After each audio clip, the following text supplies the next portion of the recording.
This 1911 factory photo looks proud until you notice the time cards. It arrived in a cardboard box with 50 other prints, estate sale debris from a shuttered textile museum.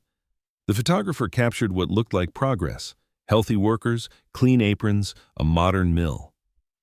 But one detail refused to make sense. Sarah Kenmore has spent 17 years as senior archivist at the Merrimack Valley Labor History Project in Lowell, Massachusetts. She catalogs images of mill girls, union organizers, strike lines, factory floors. She has seen thousands of photographs from the textile boom years. This one stopped her cold.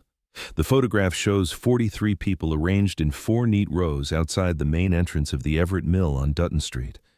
The brick facade rises behind them, 6 stories of uniform windows. A foreman stands at the center of the front row, arms crossed, watch chain visible across his vest. The workers wear their best clothes: white shirtwaists, dark skirts, caps for the men. Everyone faces the camera. It is April 1911, according to the penciled date on the reverse. Sarah scans the image at high resolution, then examines the original print under magnification.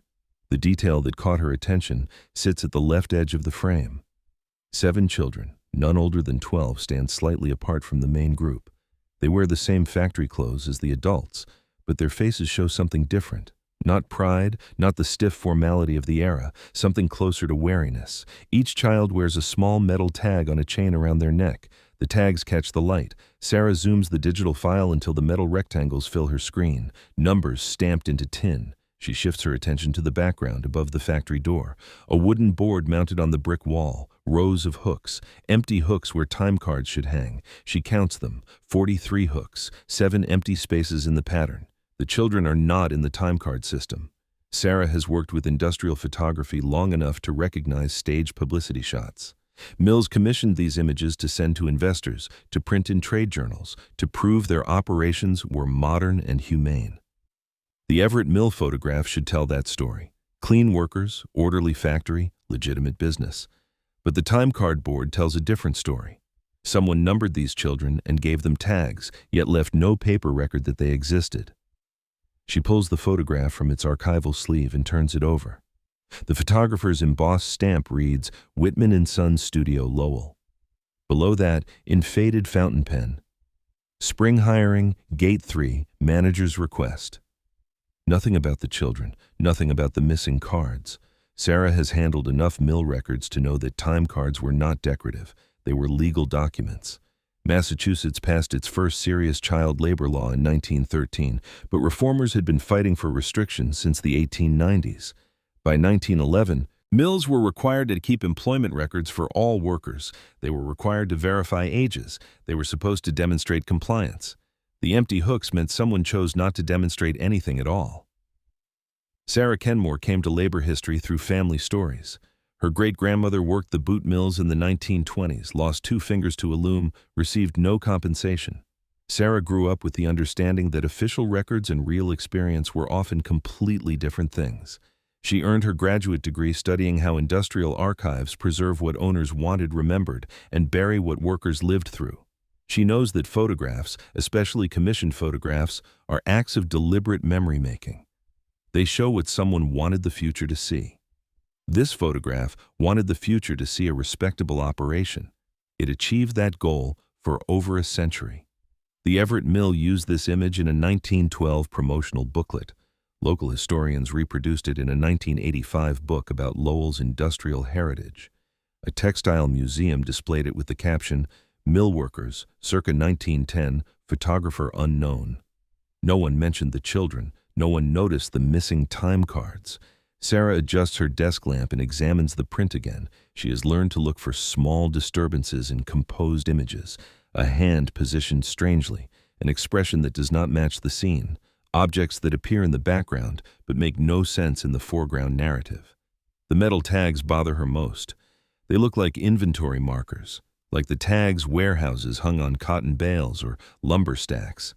She has never seen them on people in a factory photograph, not in any of the thousands of images in the collection. She checks the children's faces again. 2 girls, 5 boys. Their clothes are worn but clean. Their hair is combed. Someone prepared them for this photograph. Someone wanted them included in the frame, but not in the records. Sarah finds a second detail. One of the boys, standing at the far left, holds a folded piece of paper. The paper is white against his dark jacket.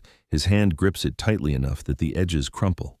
She cannot read what is written on it, but she can see that it is covered in handwriting. She photographs the detail with her phone and sends it to Marcus Chen, a colleague who specializes in 19th century labor documents. His response comes back within an hour. Looks like a wage slip.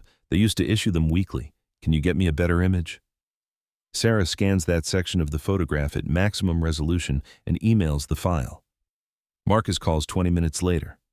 That is not a wage slip, he says.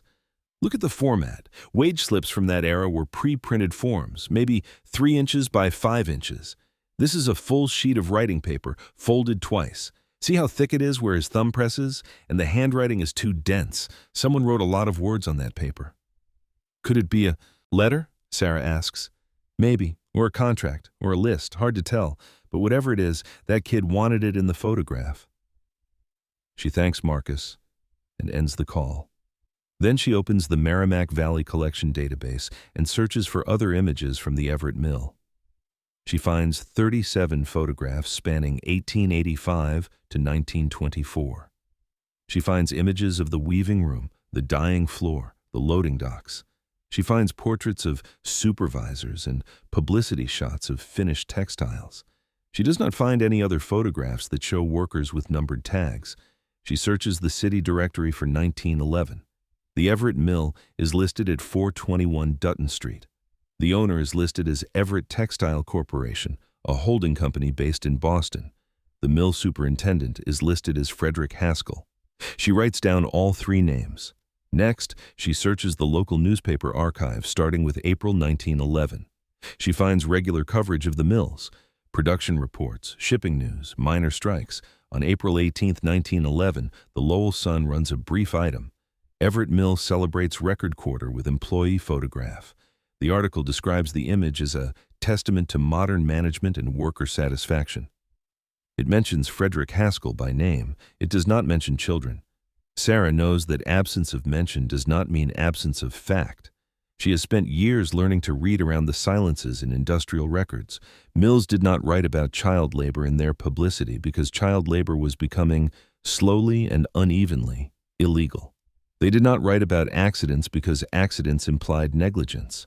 They did not write about resistance because resistance implied conflict. The archives are full of things that did not get written down.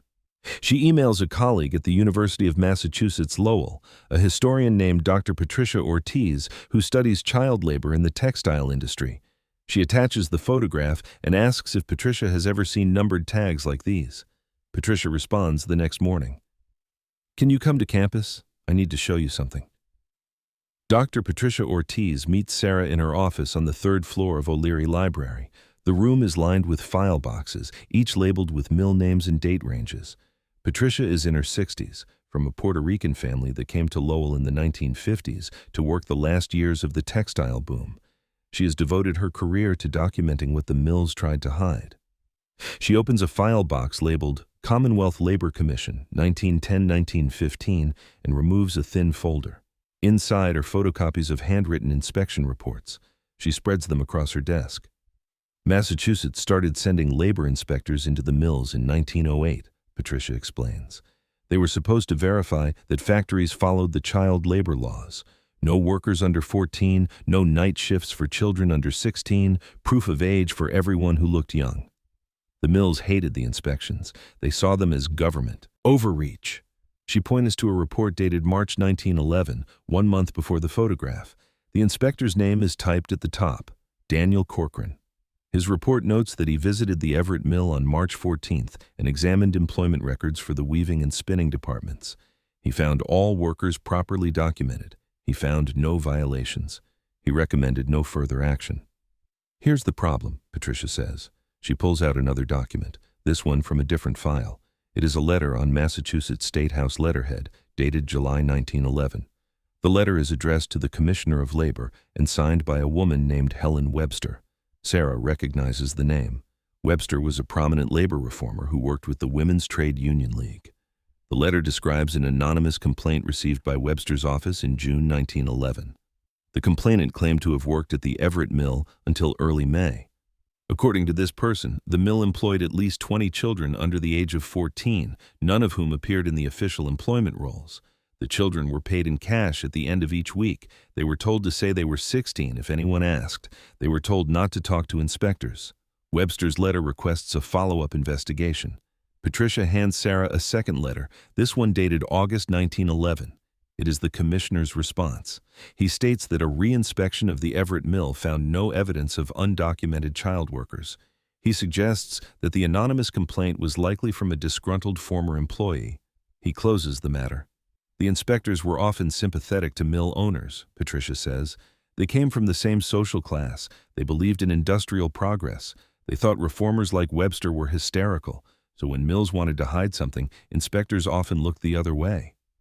Sarah asks the obvious question. How did they hide children in a factory? Patricia smiles, but there is no humor in it. That is what your photograph shows. Look at those tags. Look at the missing time cards. What you have there is a double bookkeeping system. The children existed, they worked, they got paid, but on paper, they did not exist at all. She pulls out a third document. This one is a photocopy of a page from an account ledger. The columns are labeled with abbreviations. MP, no. For employee number, name, depth, hours, rate, total.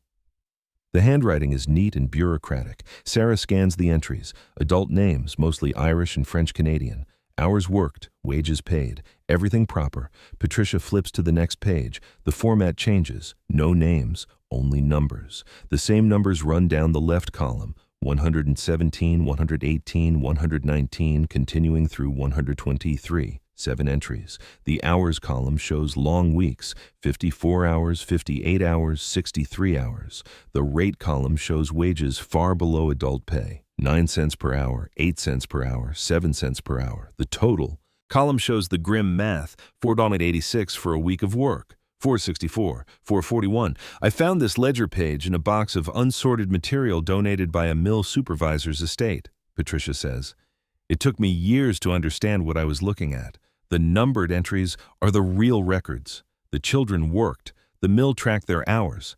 But they never connected those numbers to names or ages. If an inspector came through, all he would see were the adult records. The numbered entries were kept separately, probably in a manager's desk. After the children were paid, there was no proof they had ever been there. Sarah looks at the numbers in the ledger. Then she looks at the photograph on her phone screen. The tags around the children's necks, 117, 118. She cannot read the numbers clearly in the image, but she knows what they must say. The tags were the only way to connect the children to their pay, Sarah says. Exactly. A time card system would have left a paper trail. Tags could be removed at the end of each week. The child got paid, the tag went back into a box, and the child went home with no proof that they had worked at all. Sarah thinks about the boy holding the folded paper. What if someone kept their own records? Patricia nods. That would be dangerous. If the mill found out, the child would be fired immediately, but it would also be the only way to prove you had worked if the mill refused to pay you. They sit in silence for a moment. Then Patricia opens another file and removes a newspaper clipping from 1913. The headline reads, "Fatal Accident at Everett Mill." The article is brief. A worker identified as John Sullivan, age 19, was killed when he fell into a dyeing vat on November 8, 1913. The accident occurred during the night shift. The mill superintendent expressed regret. The article notes that Sullivan had no family in Lowell. I pulled death records for that date, Patricia says. No John Sullivan died in Lowell in November 1913, but there is a death certificate for a child named John Riley, age 11, who died from chemical burns on November 9, 1913. The certificate lists his place of death as Lowell General Hospital. It lists his occupation as none. Sarah feels something cold settle in her chest. They changed his name, and his age, and his occupation. The newspaper printed what the mill told them. The death certificate tells a different story, but only if you know to connect them. John Riley existed, he died, but in every official account connected to the mill, he vanished. Patricia pulls out one more document. It is a list, handwritten on lined paper, undated. 15 names, ages listed next to each name ranging from 9 to 13. At the bottom of the page, a note in different handwriting. Everett Mill day shift plus night shift, children present March to November 1913. I found this tucked inside a Bible in a collection donated by the family of a former mill nurse, Patricia says. Someone made a list, someone remembered.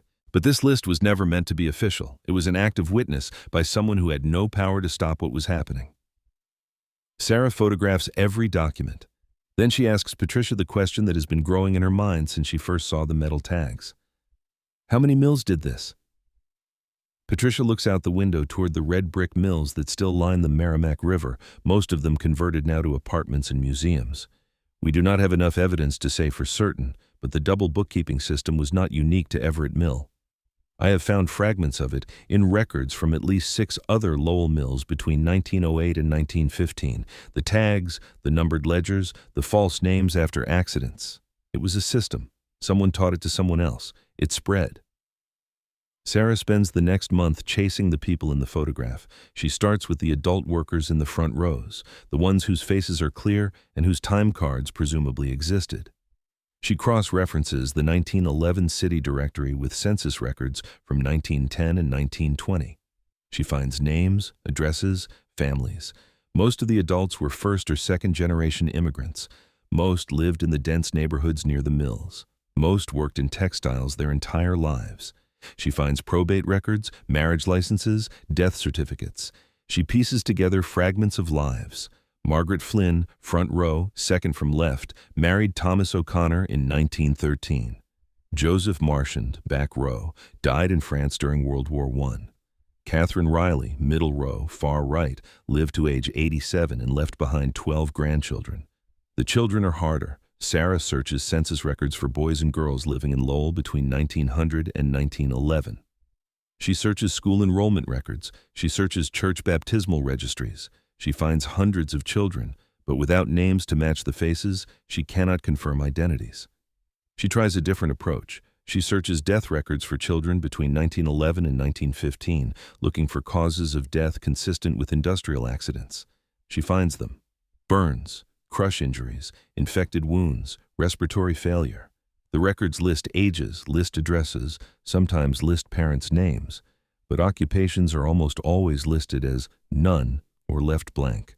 She finds one exception, a death certificate from June 1912 for a girl named Anna Kowalski, age 12. Cause of death, laceration and blood loss from machinery accident. Place of death, Everett Mill, Dutton Street. The doctor who signed the certificate was named Robert Chen. His signature is clear and deliberate. In the margin, he wrote a note: child was working power loom, night shift. Sarah searches for Dr. Chen in city directories. He practiced in Lowell from 1908 until his death in 1941. He served as a medical examiner for several years. In 1914, he testified before a state legislative committee investigating child labor. His testimony, preserved in the State House archives, describes children working in mills without documentation, children injured by machinery, children who died and whose deaths were attributed to other causes in official reports. Dr. Chen's testimony was entered into the record. The committee thanked him. No legislation resulted. Sarah contacts Dr. Chen's descendants. His great-granddaughter Lisa Chen lives in Cambridge. She agrees to meet. They sit in a coffee shop near Harvard Square. Lisa brings a box of her great-grandfather's papers, items she kept when the family cleaned out his old office. Journals, appointment books, loose notes. Sarah pages through them carefully. In a journal from 1911, she finds an entry dated April 20th. Dr. Chen's handwriting is small and precise. The entry reads, "Called to Everett Mill. Child injured, hand crushed in carding machine. Age approximately 10. Mill supervisor insisted child was 17. Gave name as Mary O'Brien. I examined the child. She was not 17. She was terrified. I set her fingers as best I could. Supervisor paid me in cash and asked me not to file a report. I filed the report anyway, listed her true age. The report was returned to me 3 weeks later with a note from the city clerk. He said the child's mother had come in and stated the age in my report was incorrect, that her daughter was 16 and should not have been listed as a child worker. The mother requested the report be destroyed. The city clerk complied. I kept my copy." Sarah looks up at Lisa. "Did he keep it?"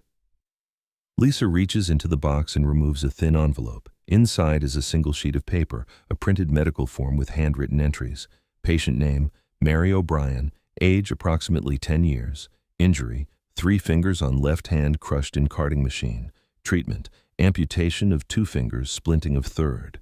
The form is signed by Robert Chen, M.D. At the bottom, stamped in red ink, report voided by request. He kept everything they told him to destroy, Lisa says. He believed someone would eventually care. Sarah makes copies of everything. She thanks Lisa and returns to Lowell. She has been working on this photograph for 6 weeks. She has assembled fragments, the double bookkeeping system, the death records, the voided medical reports, Dr. Chen's testimony.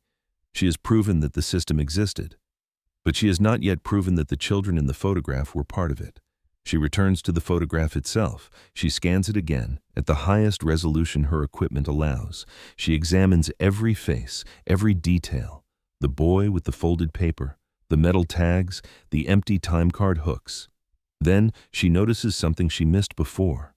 The foreman in the center of the front row, the man with the watch chain, his right hand rests on the shoulder of one of the children, a boy standing at his side.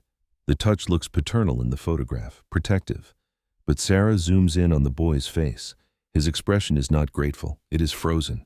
She searches for Frederick Haskell, the mill superintendent listed in the 1911 directory. She finds his probate record from 1929. His estate was substantial. His will distributed property to his wife and 3 daughters. His papers were donated to the Lowell Historical Society. Sarah visits the Historical Society reading room and requests the Haskell collection. The archivist brings out 5 archive boxes. Sarah begins with the personal correspondence. She finds letters from business associates, from family members, from civic organizations. She finds no smoking gun. Then she opens a folder labeled Mill Operations 1910-1914. Inside is a memo book, the kind managers use to track daily operations. The entries are brief: production numbers, supply orders, disciplinary notes. She pages through entries from early 1911. Then she finds an entry dated April 16, 1911. Arranged photograph with Whitman. Ensure compliance with inspection appearance. Remove secondary payroll entries from main office. Distribute tags to secondary workers before photography session. Return tags to storage after. The term secondary workers appears in 3 other entries. May 2, 1911.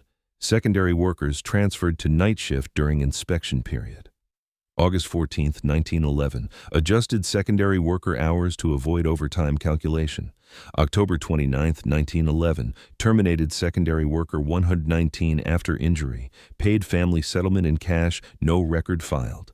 Sarah photographs every page. She returns the boxes to the archivist and sits in her car in the parking lot, hands shaking. The photograph was not a moment of pride. It was a calculated performance. Frederick Haskell staged it knowing that labor inspectors were watching, knowing that reformers like Helen Webster were asking questions. He included the children because excluding them would have raised suspicion among the workers, but he ensured they wore tags instead of appearing on the timecard board.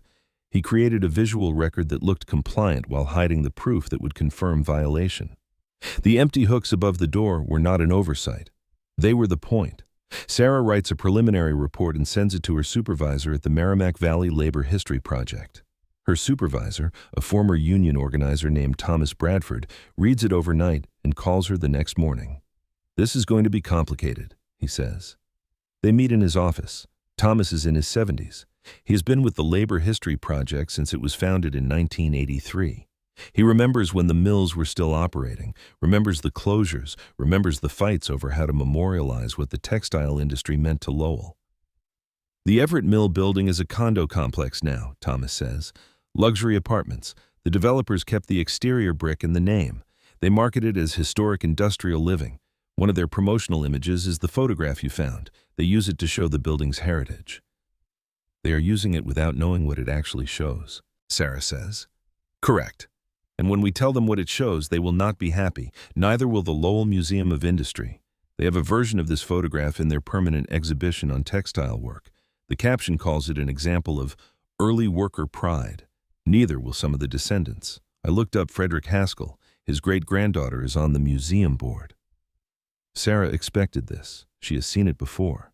Archives are political. Memory is contested. The past is most dangerous when it contradicts the stories institutions tell about themselves. We have to tell the truth, she says. I agree, but we have to do it carefully. Thomas schedules a meeting with the Lowell Museum of Industry. Sarah prepares a presentation. She prints copies of the photograph, the ledger pages, Dr. Chen's medical report, Frederick Haskell's memo book. She organizes the evidence chronologically. She writes a summary that lays out the double bookkeeping system, the metal tags, the death records, the pattern of cover-up. The meeting takes place in the museum's conference room on a Thursday morning in October. Present are Thomas and Sarah from the Labor History Project, 3 museum curators including the director, 2 board members, and Jennifer Haskell, Frederick Haskell's great-granddaughter. Sarah projects the photograph on a screen and walks through her findings. She speaks carefully, without editorializing. She presents the documents. She explains how the metal tags connected to the numbered ledgers. She shows Dr. Chen's medical report and the death records that do not match newspaper accounts. She describes how the children existed in reality but were erased from official records. When she finishes, the room is silent. Then the museum director, a man named Paul Tessier, speaks. This is serious research, he says, but it is also interpretation. We cannot know for certain that the children in this photograph are the same children referenced in these documents. We cannot prove that the numbered ledger entries refer to these specific individuals. That is true, Sarah says, but the pattern is clear. Metal tags on children in a mill that kept numbered ledgers for undocumented workers, empty timecard hooks where those children should be recorded, a memo book that explicitly describes distributing tags to secondary workers before a photograph, death records that do not align with newspaper reports. The circumstantial evidence is overwhelming. One of the board members, a lawyer, raises a hand. What you are describing amounts to an accusation of criminal fraud. You are claiming that the mill systematically violated child labor laws and covered up injuries and deaths. That is a significant allegation to make about a business that employed thousands of people and contributed to this city's economy for decades. I'm not making an allegation, Sarah says. I'm presenting evidence. The mill's own records document the system. Jennifer Haskell speaks for the first time. Her voice is controlled but angry. My great-grandfather was a respected member of this community. He served on the city council. He donated to schools and churches. You are suggesting he was responsible for the exploitation and death of children based on a memo book that could refer to anything.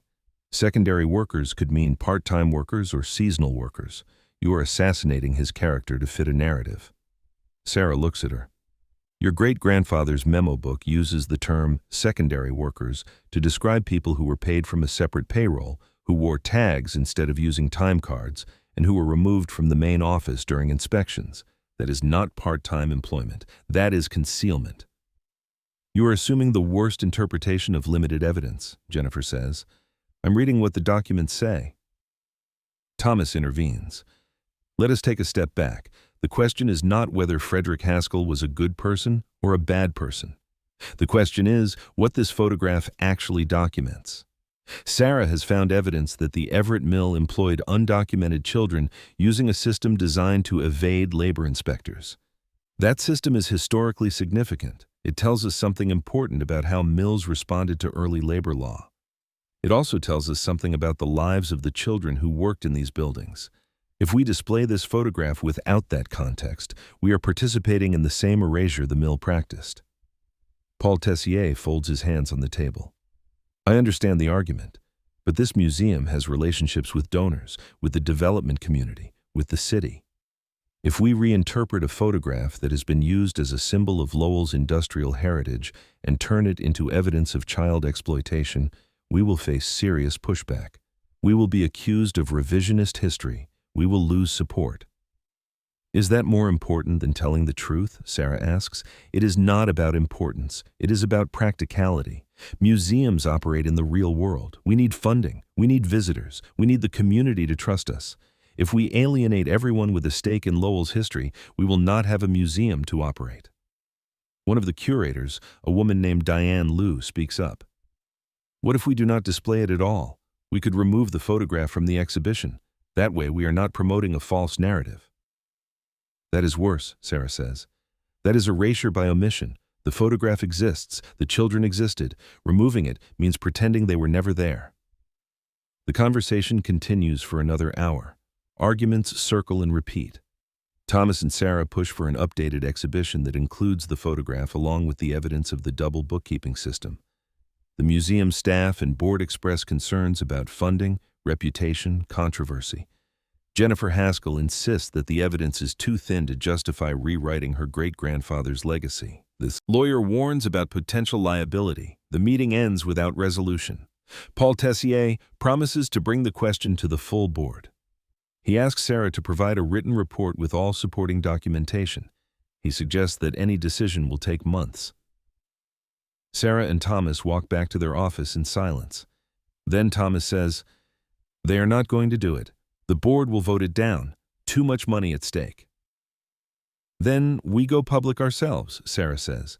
"We are a small archive. We do not have the platform." We find one. Sarah contacts a journalist at the Boston Globe named Rachel Torres, who covers labor history and social justice. She sends her the photograph and a summary of the evidence. Rachel calls within 3 hours. "Can I see all the documents?" she asks. They meet the following week. Sarah brings copies of everything: the photograph, the ledgers, the medical reports, the death certificates, Frederick Haskell's memo book, Dr. Chen's testimony. Rachel pages through them, taking notes, asking questions. "This is a real story," Rachel says, "but I need to verify everything independently. I need to talk to experts. I need to give the museum and the Haskell family a chance to respond." "I understand. And I need to find the children. If I'm going to write that this photograph documents child labor and cover-up, I need to identify at least one of the children in the image. I need a name and a story." Sarah has been trying to do exactly that for 3 months. She has compared faces to census records, to school registrations, to church archives. She has found possibilities, but no confirmations. Then she remembers the boy with the folded paper. She sends Rachel a high-resolution crop of that section of the photograph. "If we can figure out what is written on that paper, we might have something." Rachel contacts a documents examiner at the FBI who consults on historical cases. The examiner studies the image and enhances it using forensic software. He isolates the visible edge of the paper where the boy's thumb does not cover the writing. He identifies individual letters. The partial text reads, "Eek ending, Nov 3, $4.50 owed, hours short of." Rachel calls Sarah. "It is a pay dispute. The child kept a record of hours worked and wages owed. He brought it to the photograph because he knew it was evidence. Can we identify him?"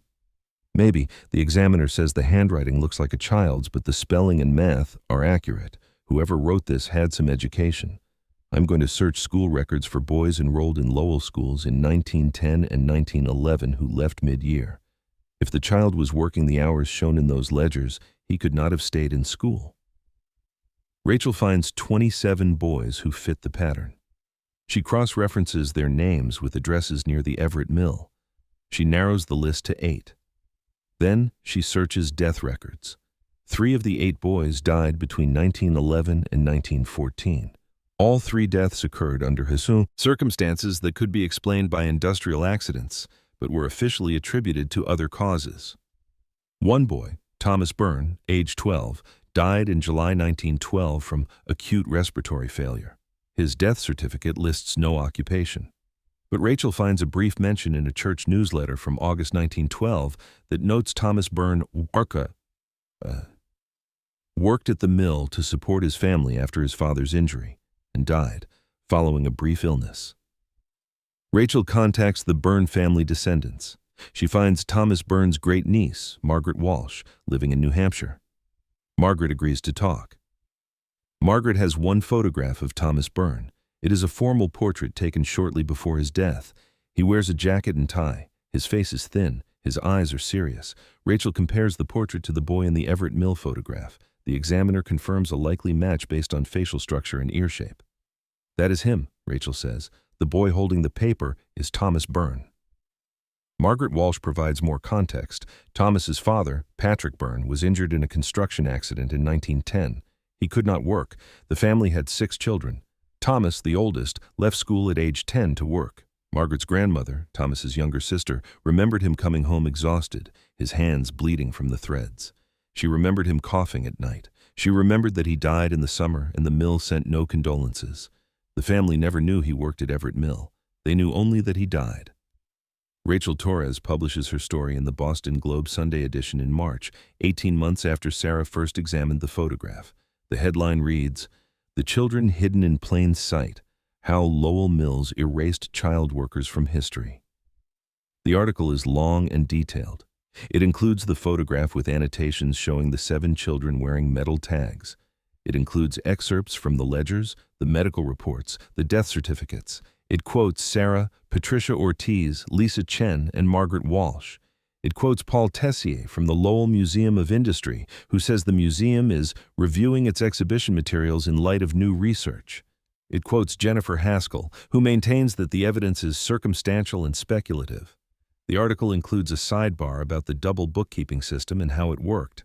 It explains that while Massachusetts passed child labor laws in the early 20th century, enforcement was inconsistent, and Mills developed sophisticated methods to evade compliance.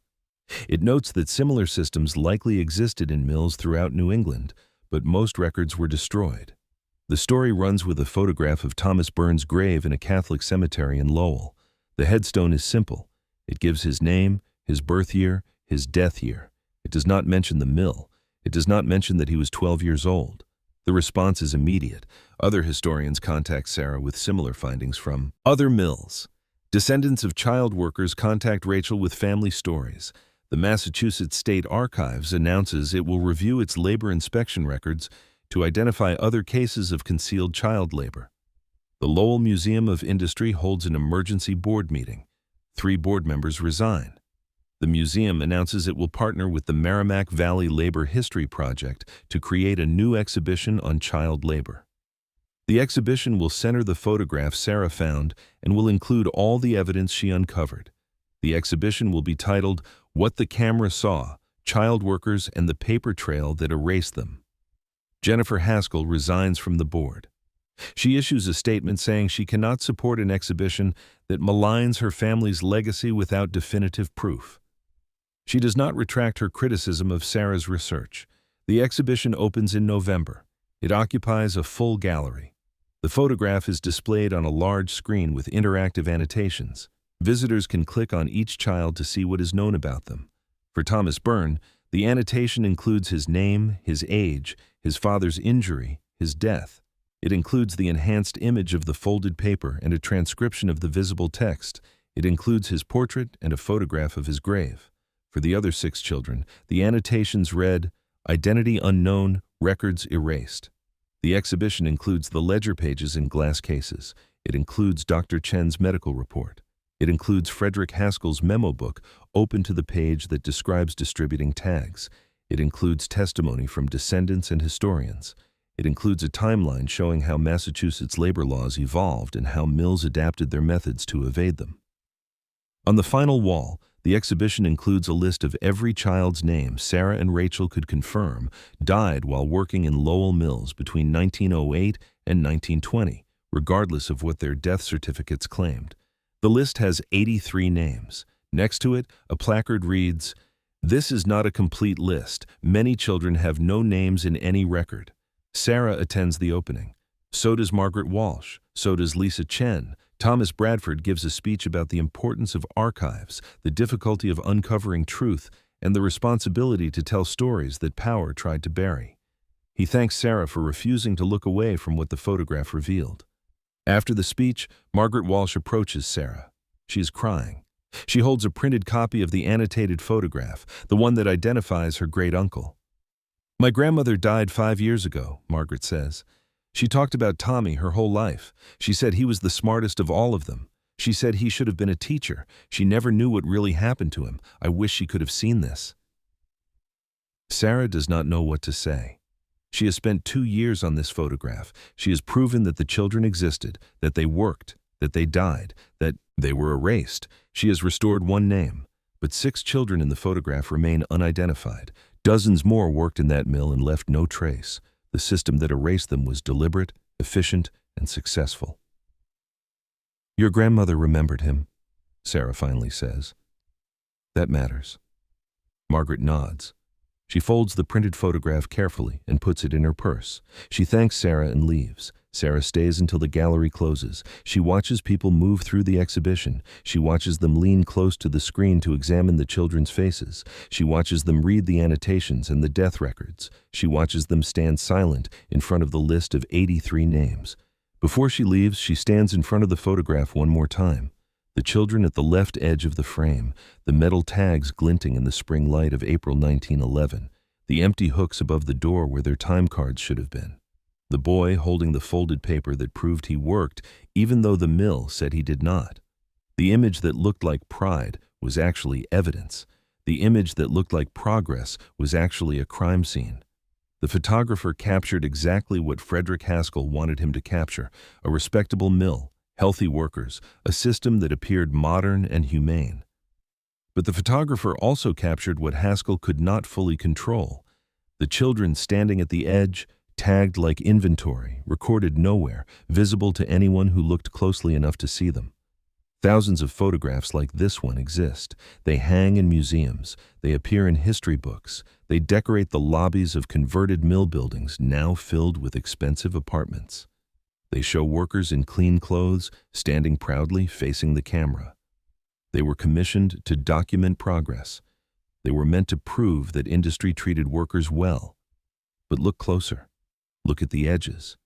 Look at the faces that do not smile. Look at the hands that hold pieces of paper or grip tools they are too small to use safely. Look at the empty spaces in the background where something should be but is not. Every staged photograph contains its own contradiction. Every image meant to hide something also preserves it. The children at the Everett Mill were erased from paper. Their names were removed from payrolls. Their deaths were attributed to other causes. Their work was denied, but they were not erased from the photograph. The camera saw them even when the records did not. Someone took the time to arrange them in the frame. Someone gave them numbered tags. Someone made them visible enough that a century later an archivist could notice and refuse to look away. The photograph was supposed to be proof of respectability. Instead, it became proof of crime. The photograph was supposed to help people forget. Instead, it helps people remember.